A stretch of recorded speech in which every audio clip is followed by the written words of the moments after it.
Few সংখ্যা নির্দেশ করে, লিটিল পরিমাণ নির্দেশ করে। ফিউ কি করে?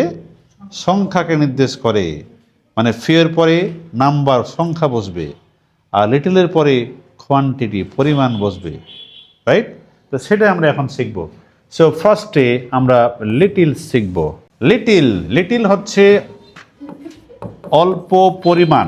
লিটিলের নেগেটিভ ফোর্স রয়েছে, মানে নাবোধক অর্থে বসে, যার অর্থ অল্প পরিমাণ, তবে যতটুকু আছে তাহা কর্তব্যের মধ্যে পড়ে না, খরচ হওয়ার মধ্যে পড়ে না। অর্থ অল্প পরিমাণ, তবে যতটুকু আছে তাহা ধর্তব্যের মধ্যে পড়ে না, মানে খুবই অল্প পরিমাণ।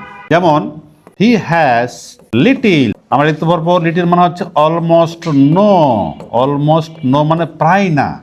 He has little time to spare. He has little time to spare মানে হচ্ছে অপচয় করার মতো তার কোনো সময় নেই বললেই চলে।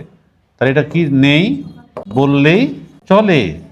এখানে নেই কথাটা বললেই হবে। লিটিল মানে হচ্ছে অলমোস্ট নাই। He has little time to spare, অপচয় করার মতো বা ব্যয় করার মতো তার কোনো সময় নেই বললেই চলে। আবার তুমি লিখতে পারো eye care little for him. দেখো, আমরা যদি এই মিনিংটা করতে যাই যে আই কেয়ার, আমি যত্ন নিই, লিটিল অল্প, ফর হিম তার জন্য, আমি তার জন্য অল্প যত্ন নিই, হবে না।